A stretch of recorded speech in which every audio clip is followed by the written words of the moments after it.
começar.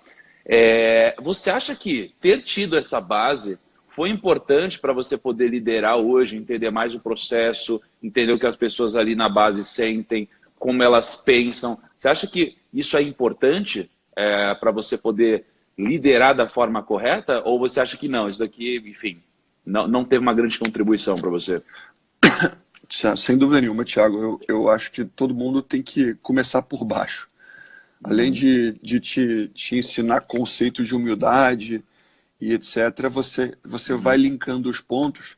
Você muitas vezes não consegue compreender no curto prazo aquela coisa aparentemente chata que você começou a fazer naquele momento. Você me lembra que eu comecei no back-office.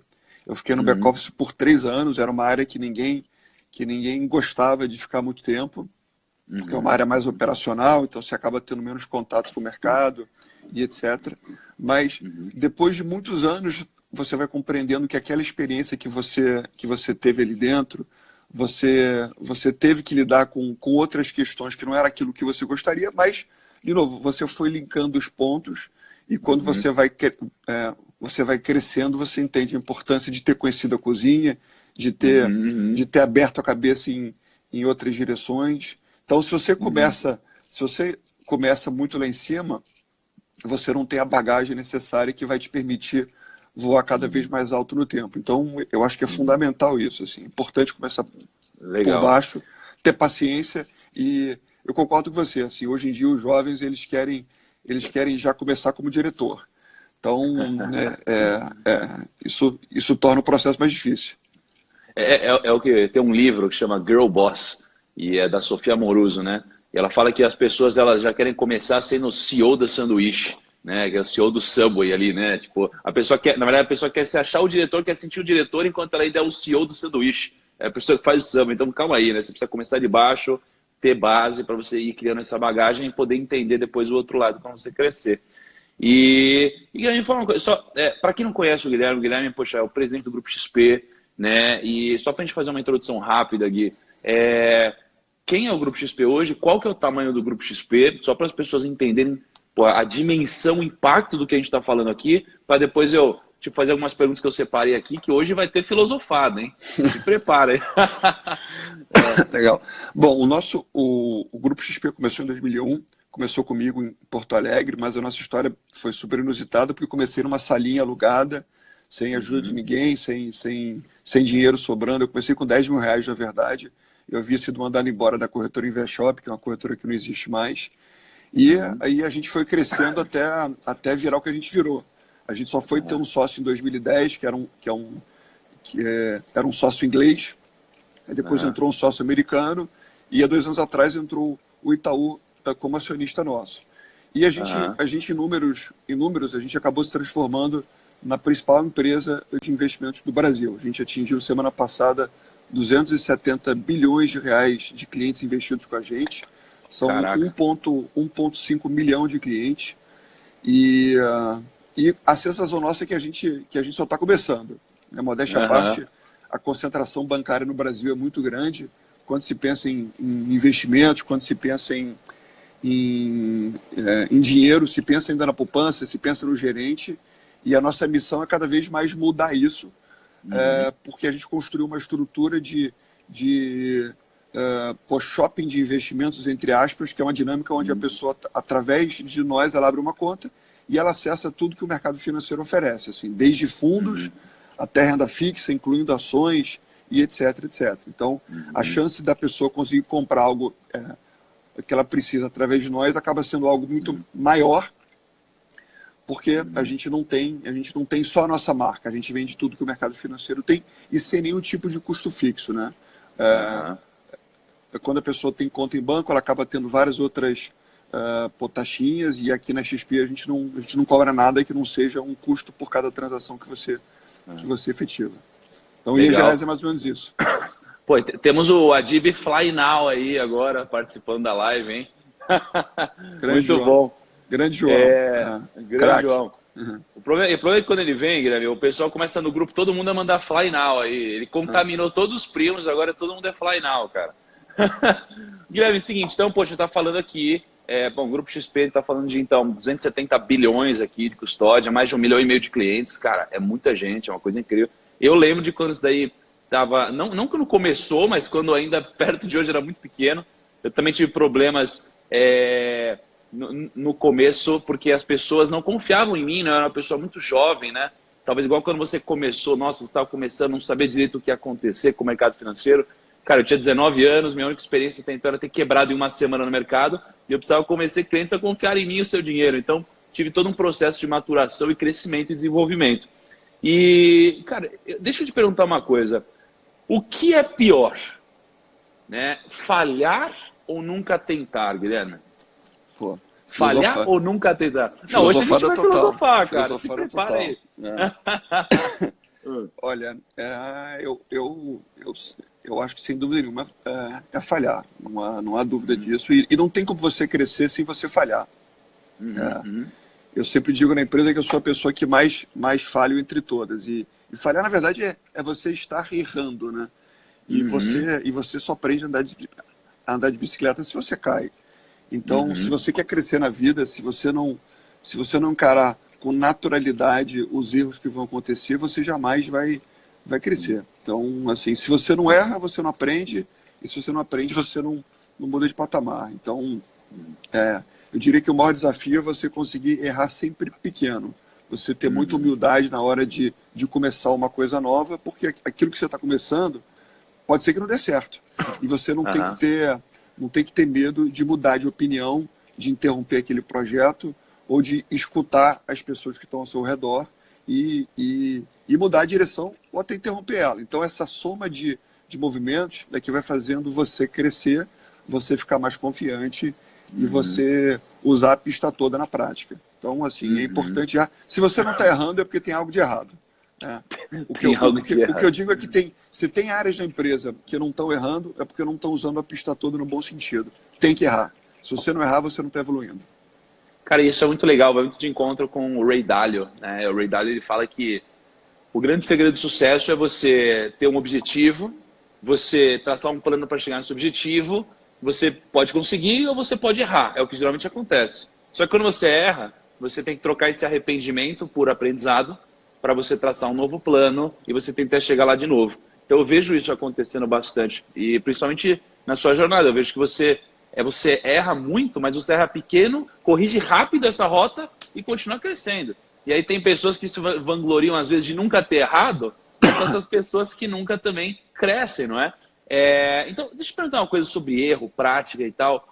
Pô, você conhece muitos líderes, Guilherme, você vê os grandes líderes como sendo mais pessoas práticas, ou seja, pessoas que vão botar a mão na massa, fazem, erram pra caramba, ou você vê muitas vezes os líderes pensando demais num super plano, pensando num business plan o tempo todo, e aí eles, não, agora está perfeito, vou executar. Você vê excesso de perfeccionismo ou excesso de prática aqui?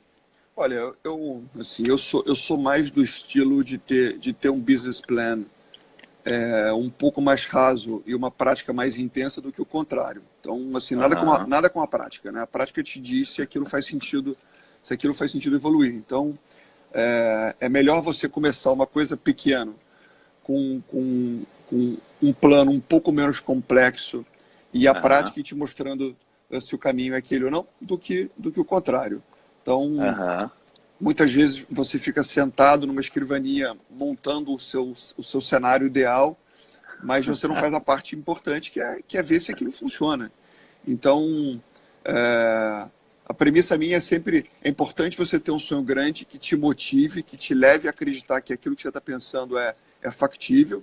E aí você, aos pouquinhos, começa a colocar aquilo em prática, começa a perceber se esse teu sonho ele é possível. E aí, se por acaso aquilo começa a funcionar, você começa a intensificar aquele processo. Se por acaso não funcionar, você já interrompe logo, né? Ou seja, é importante que você tenha assim, um business plan, mas ele não tem que ser o mais perfeito do mundo. E você vai aprendendo e vai aperfeiçoando ele ao longo da jornada, né? Então, até usando a gente como exemplo lá atrás, né, a gente quando começou a fazer os nossos cursos, em 2001, 2002, ali mais ou menos, a gente sentia que as pessoas queriam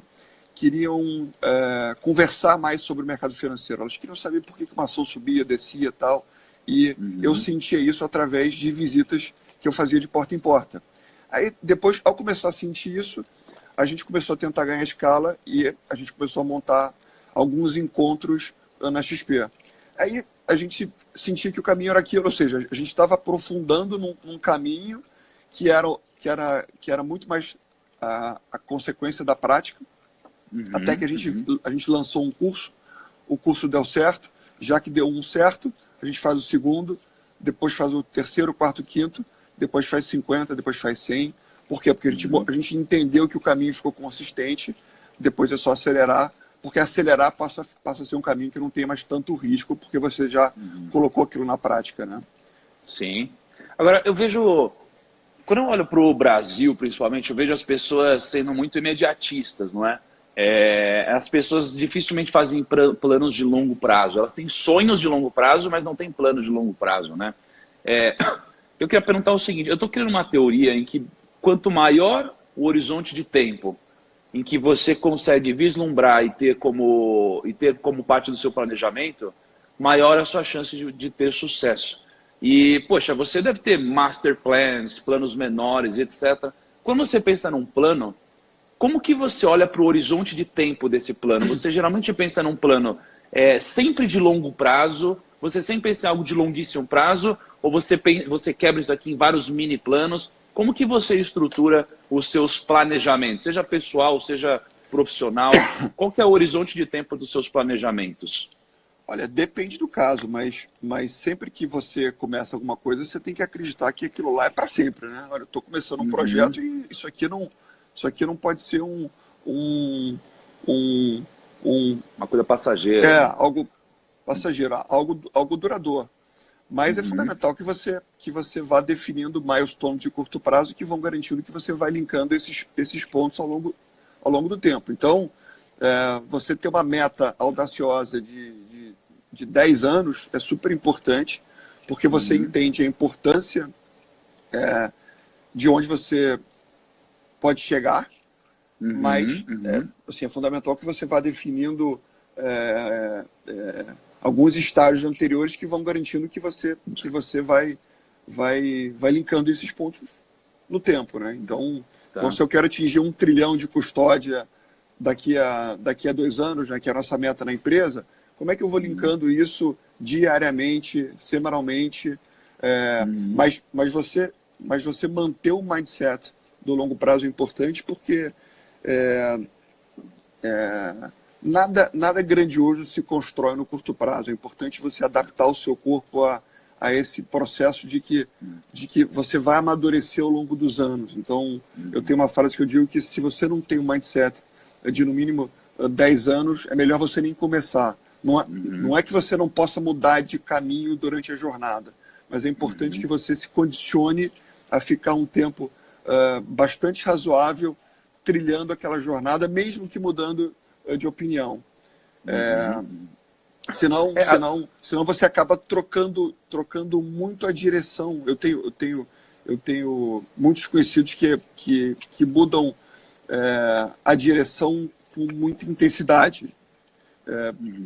Por exemplo, assim, a pessoa começa um negócio de uma coisa, daqui a pouco ela está fazendo outra coisa que não tem nada a ver, e aí você começa a ver que esse tipo de caminho não é um caminho, não é algo que tende a ter consistência. Perdurar, a ter consistência. Eu acho que tem uma frase que diz que se você não tem esse plano de longo prazo, né, e você quer tudo muito rápido, né, isso significa que você quer o resultado da noite para o dia. Mas todo o resultado da noite para o dia pode acabar do dia para a noite, né? Então, tudo que vem muito rápido, assim, do nada, né, às vezes pode acabar. Não é algo que você construiu com consistência, a longo prazo, solidez, com base, igual você falou. E já que a gente está falando de prazo aqui, sonhos, mudança de trajeto, eu vejo, Gui, que os brasileiros, eles têm um grande problema. Não, acho que não são os brasileiros, talvez o mundo mesmo, mas está muito ligado com a educação financeira. As pessoas têm um problema de antecipar os seus sonhos toda hora, né? Então, as pessoas, elas não têm dinheiro, aí querem comprar um imóvel, não tem dinheiro, financiam em 30 anos, não tem dinheiro, compram um carro, não tem dinheiro, viajam. Então, elas sempre antecipam os sonhos, né? E as pessoas, eu vejo que o sonho delas de ficar ricas é para elas pegarem e gastarem todo o dinheiro em alguma coisa. Eu quero ganhar R$1 milhão. Por quê? Para eu poder comprar isso, para eu poder fazer aquilo, né? E hoje você tem uma condição financeira legal, só que o que eu te pergunto é, quando você não tinha uma condição financeira legal, você tinha essa ambição de, putz, não, eu quero ganhar dinheiro para poder gastar, para poder comprar isso, isso, aquilo, ou você não tinha essa cabeça? Porque eu quero ver se existe uma ligação entre as pessoas que querem ficar ricas para gastar e as pessoas que têm outras motivações, para ver se existe alguma relação aqui. Me conta. Assim, sem dúvida nenhuma, acho que é muito difícil você encontrar alguém que comece, que queira ser empresário e não queira ganhar dinheiro, né? Isso é básico. Assim, eu comentei há pouco, eu comecei do zero e eu não tinha nada. Então, assim, quando você começa do zero, você não tem nada, você quer comprar o teu carro, você quer comprar a tua casa, você quer ter uma condição de vida bacana, né? Você quer viajar bem. Então, assim, eu diria que no começo é importante você ter o sonho, é importante você ter algo que te motive, mas é fundamental ganhar dinheiro. E aí, quando você começa a ganhar dinheiro, é importante que você saiba economizar, né? Afinal de contas, você sendo empresário, o seu combustível é sempre capital. Então, se você não tem capital guardado, você acaba não tendo coragem. Eu digo Verdade. que dinheiro acaba sendo... A brincadeira que eu faço é com ficha, né? Se você não tem ficha, você não vai entrar no cassino, né? Entre aspas. Então, é importante você ter economia. Legal. É importante que você tenha ficha. E aí você vai juntando dinheiro. E o que é curioso é que no meu caso, o que eu posso comentar é que você vai juntando. E quando você é mais jovem, você acha que, pô, se um dia eu vou ter mais dinheiro, eu vou gastar mais, eu vou ter um avião, eu vou ter uma lancha, eu vou ter não sei o que lá mais e tal. E aí você começa a perceber que o barato, que no meu caso o barato da vida não foi muito isso. Assim, não que eu não aproveite a minha vida, tá? Eu aproveito ela bastante. Mas eu vou curtindo mais a jornada que eu vou construindo e menos comprar as coisas e menos... Assim, o dinheiro acaba sendo muito mais uma forma de você ter tranquilidade para que você possa fazer as escolhas certas no timing correto e menos algo que você vai gastando o tempo inteiro. Então, é assim que funciona comigo. Legal. E deixa eu perguntar uma coisa que acho que os primos querem perguntar, tá? As pessoas têm uma coisa sobre, poxa, só pode ser bem-sucedido quem nasceu em berço de ouro, né? Você acha que é possível quem não nasceu em berço de ouro atingir o sucesso de certa forma?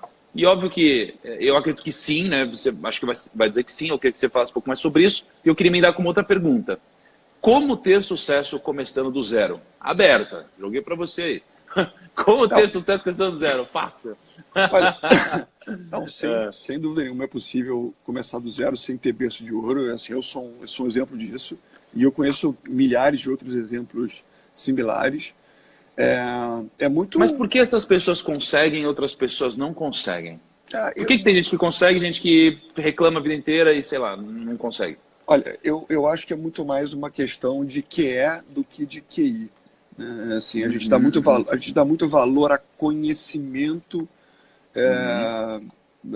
e menos a parte emocional. Emocional, né? Sim, eu não era o melhor aluno na faculdade, eu não era o melhor aluno no colégio, mas eu acho que a parte emocional é a parte que... Porque no final a vida empresarial, a vida de quem dá certo nos negócios, ou virando um grande executivo, eventualmente, é uma grande ultramaratona, né? Você tem que estar disposto a sofrer, a aguentar as dores da vida, a levar, a errar muito, a começar do zero novamente, a ter muita resiliência. Então, são características que você não aprende lendo livro ou sendo às vezes, apenas bom aluno. Então, isso vai te deixando cascudo, entre aspas, né? E vai te permitindo aguentar essa dinâmica que a vida vai te impondo. Então a vida não é quem acerta mais, é quem erra mais e vai mantendo a motivação e vai corrigindo as suas falhas e vai melhorando. Então isso é uma característica que que é fundamental a pessoa ter. Então, assim, eu vejo que muita gente acaba tendo medo de errar, medo de começar, medo de tentar, e acaba não evoluindo. Então, aquela pessoa que é mais, que vai se que vai não tendo esse cuidado de ser certinho o tempo inteiro, de conviver com as próprias falhas, né? Se eu não sou perfeito, você não é, Thiago. E no final a gente encara isso com naturalidade, né? E tem gente que acaba não achando isso normal, né? Então essa coisa de ir sonhando grande, ir corrigindo, não ser perfeito, isso vai te permitindo linkar os pontos e se você mantém essa constância, você acaba chegando lá. Então, legal. Outra pergunta tua, o que era mesmo? Não, acho que você respondeu as duas. Você juntou as duas, eu acho. E, cara, e tem uma coisa legal que eu vi que, pô, a gente tá falando de mudança, a gente tá falando de sucesso, a gente tá falando de crescimento, eu quero falar um pouco de disrupção. Porque você postou uma foto que eu achei incrível, que assim, lá nos Estados Unidos, não sei se acho que nos Estados Unidos, no mercado, você tem lá uns negócios do Facebook que você pode comprar ações do Facebook pelo mercado, né? E pô, aqui no Brasil, sei lá, acho que isso daqui não existe, né? E eu queria que você falasse um pouquinho sobre, poxa, você que está à frente, né? Uma das maiores instituições aqui no mercado de investimentos, queria que você falasse um pouquinho sobre o futuro do mercado de investimentos, mas principalmente sobre a ótica do investidor, tá? Então, poxa, aí você postou uma foto que dá para você comprar ações no Facebook no mercado. Cara, olha só que coisa diferente, que coisa maluca, que coisa disruptiva. Me conta um pouquinho sobre o que você acredita para o mercado financeiro no futuro, sobre a ótica pro investidor e sobre esse evento aí que você viu, as ações do Facebook no mercado. Bom, assim, no Brasil, a gente, desde o Plano Real, desde 94, os juros no país são muito elevados, né? Então, a nossa média do Plano Real dos últimos 24 anos, né? 25 anos, é de 14% ao ano na média. Ou seja, isso acaba criando um país muito diferente do resto do mundo, né? Então, assim, no mundo inteiro, se você quer ganhar dinheiro investindo, você tem que comprar um pouco de ação, você tem que ter um fundo, você acaba tendo que investir a longo prazo. E aqui no Brasil isso acabou não acontecendo, porque os nossos juros sempre foram muito elevados, fruto de um país que não era economicamente estável. Ou seja, o país como empresa, entre aspas, gastava mais do que arrecadava. Por conta disso, ele aumenta os juros, porque isso equaliza as suas contas públicas, né? Então, assim, esse é um pouco o cenário que está por trás desses juros elevados. Então, assim, no Brasil, você tinha um cenário que você tinha alto retorno, alta liquidez e baixo risco no curto prazo. Então, por que eu vou tomar risco se eu tenho CDI? Então, eu vou deixar no CDI, eu vou deixar no banco, eu vou deixar na poupança e você acaba virando aquele rentista de curto prazo que não entende como a vida funciona de verdade. E aí a gente tem um cenário que nesses últimos 2 anos, eu diria que mudou bastante. Então, a média dos juros, que era 14, virou 6,5. Eu acho que vai cair ainda mais até o final do ano. Então, com os juros cada vez menores, o Brasil se aproxima de outros lugares do mundo que deram certo. E aí, cada vez mais, as pessoas vão elas vão se obrigando a saber mais sobre ações, elas vão tendo que pensar mais a longo prazo, porque se elas continuarem com a mentalidade anterior de investir no CDI, de comprar poupança, de comprar o CDB, elas não vão ter retorno, né? Elas vão ter algo que é muito seguro, mas não vão ter retorno. Então, aqui fora, aqui nos Estados Unidos, onde eu estou hoje, inclusive, como os juros historicamente são muito baixos, naturalmente as pessoas acabam tendo essa mentalidade de mais longo prazo e 50% das pessoas aqui fora investem em ações, porque se elas deixarem o dinheiro nos juros americanos, eles vão ganhar 1% ao ano, 2% no máximo. Né? Então, eu acredito que o Brasil vai dar certo e naturalmente, essa cultura de investir em ações ela vai estar cada vez mais enraizada na nossa população. Hoje no Brasil, a gente tem 1 milhão de pessoas que investem em ações no país. Isso é 0,5% da população. Então não é nada, enquanto aqui fora é 50%. Então tem um espaço muito grande pela frente. Caramba. E aí a gente está falando, na verdade, de ações, que é algo super ultra nichado aqui no Brasil, mas tem outro papo que é o papo da previdência privada, né? Você postou uma foto um dia desses que, cara, é horripilante, assim, os 10 maiores fundos de previdência privada, eles não rendem 100% do CDI. Você fez uma conta que, poxa, se esses fundos rendessem 100% do CDI apenas, acho que isso daí traria para o bolso do brasileiro 5,6 bilhões de reais a mais por ano, né? E por que a grande pergunta é, por que tem tanto brasileiro com dinheiro na poupança, na previdência, sendo que até a previdência rende tão pouco? Assim, qual que é o negócio, meu? Olha, e vamos bolar um plano para tirar os brasileiros da poupança. Primo, se vocês estão assistindo aqui, você tem previdência privada, você tem amigos, você tem família que tem previdência privada, você tem que fazer só uma coisa. Pega essa previdência privada e compara na internet para ver se você tem um bom plano. Porque senão, meu, se daqui 10 anos você vai se arrepender, cara. O maior arrependimento do investidor é não ter começado antes. E assim, quando você passa 10 anos, olha para trás e fala, caraca, era só eu ter feito uma coisa e você não fez, então, assim, talvez você se arrependa. Então compara os seus planos de previdência, é isso que eu digo. Gui, me conta aí.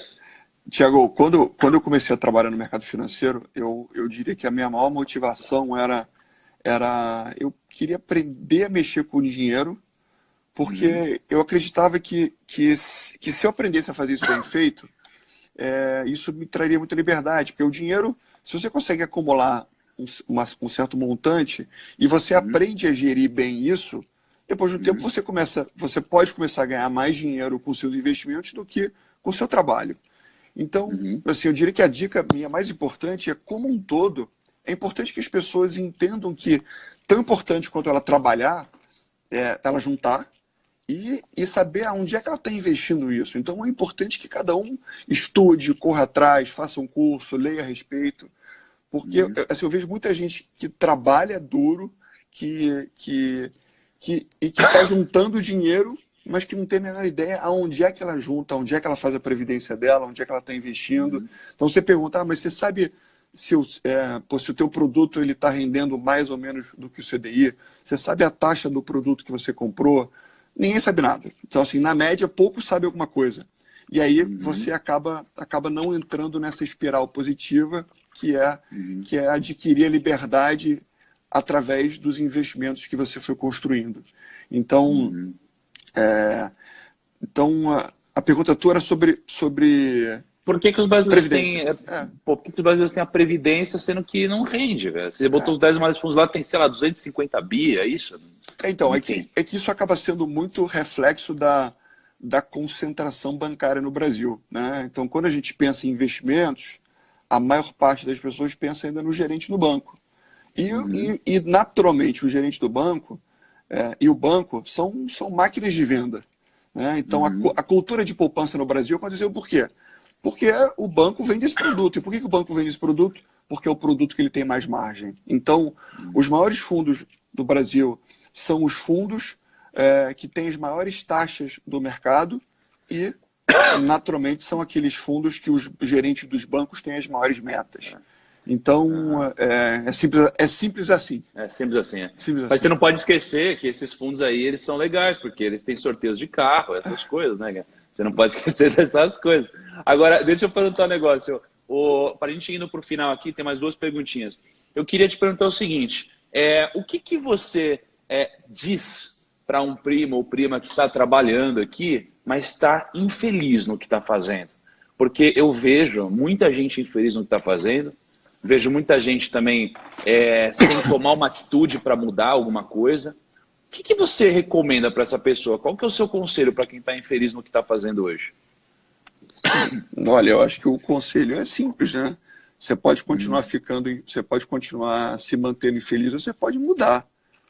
Então, você tem que, se você não buscar a felicidade, se você não tomar rédea da sua vida de verdade e buscar aquilo que te preenche por dentro, ninguém vai fazer isso por você.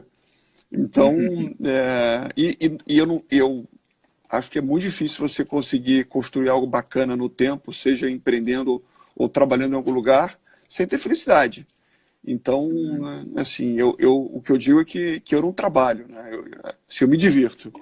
Assim, todos os dias é uma diversão e isso faz a vida valer a pena. Então, a vida ela passa muito rápida. Se ela não for na direção de algo que de novo, te preenche de verdade, a vida ela perde a graça. Então, Tá. é E aí eu isso aí. acho que assim, o que acontece é que aí os primos ou primos que estão infelizes agora, já teve um monte de gente que comentou aí, estou infeliz, estou infeliz. E aí imagina assim, aí a pessoa, ela quer mudar, a pessoa quer mudar, ela não quer continuar infeliz. Só que aí tem algumas coisas que seguram ela, né? Então a pessoa, ela sente às vezes muito, putz, mas eu preciso desse trabalho aqui, e se eu não conseguir outra coisa? Ah, eu tenho medo, cara, mas e se eu não conseguir encontrar, ninguém me dá uma oportunidade? Então o medo acaba paralisando a pessoa, né? Então vou te pedir esse segundo conselho. E para quem quer mudar, já tomou a decisão que quer mudar, mas está com muito medo para fazer isso daqui. Mas O é que por, você acha? mas é por isso que a gente falou antes que é super importante que as pessoas consigam ter economia. Que as pessoas. Porque, óbvio, se você não tem nenhuma economia, se você está no cheque especial do banco e você está empregado, você tem 2 filhos, você tá frito. Você não vai. O seu poder de manobra, o teu medo vai ser acima da média. Por quê? Porque você não tem margem de manobra. Então, quando você entende que é importante que você tenha uma economia e para você maximizar essa tua economia, você tem que saber investir ela direito. Opa, isso vai te dando condições de ter liberdade e de errar.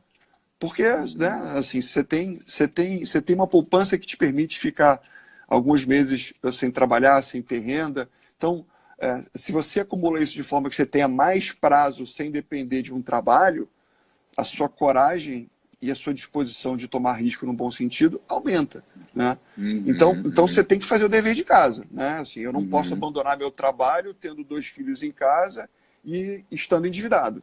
Mas se você faz o dever de casa e você vai se organizando, a cabeça vai abrindo e você vai ficando mais corajoso no bom sentido. Corajoso. Mas se as pessoas encararem que elas vão errar e que elas podem corrigir, isso faz parte da vida,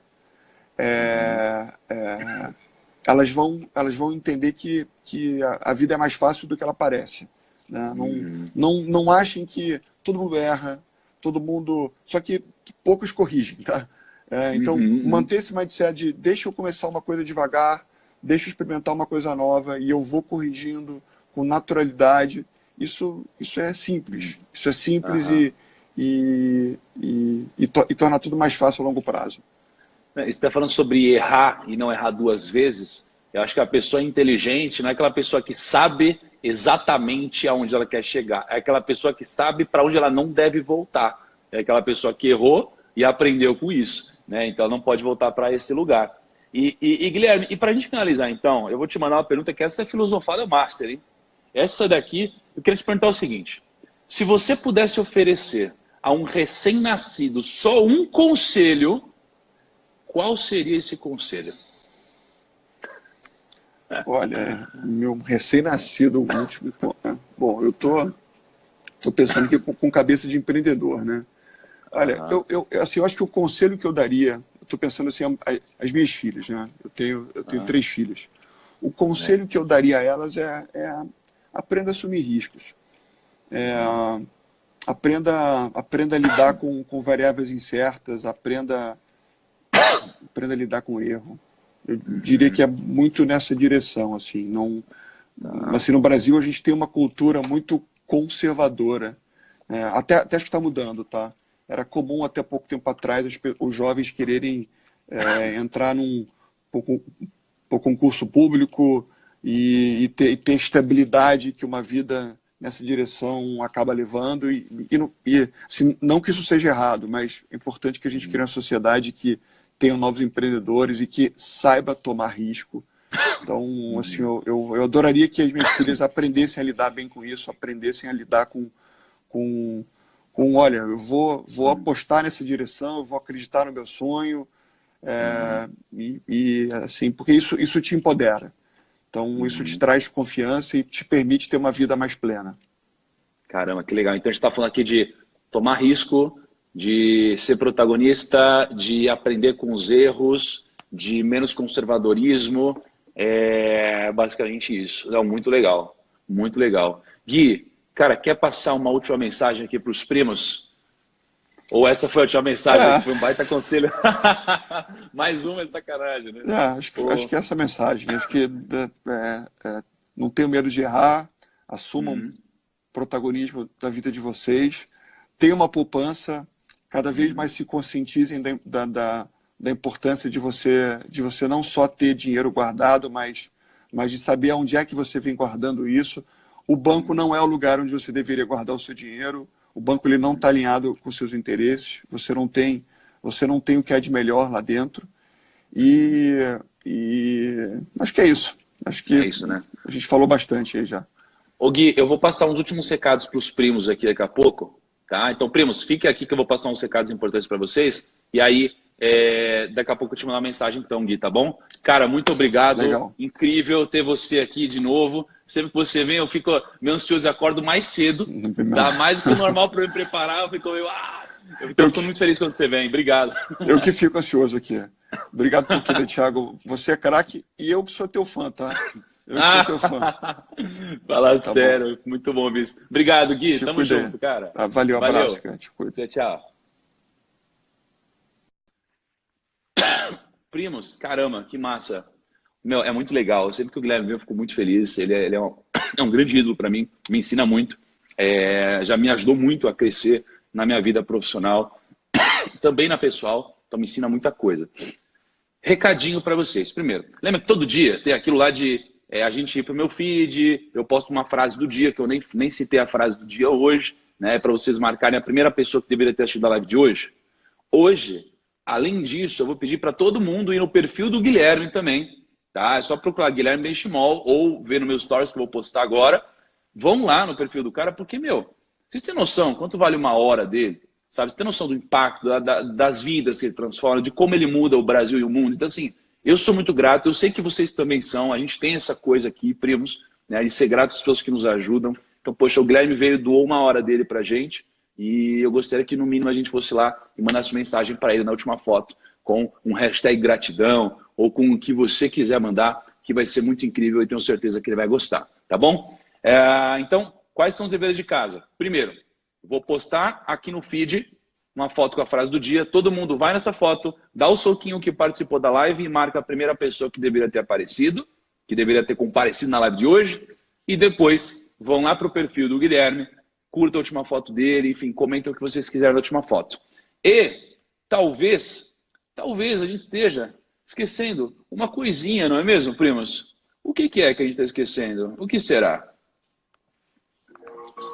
Ih, meu. Olha lá. Ó.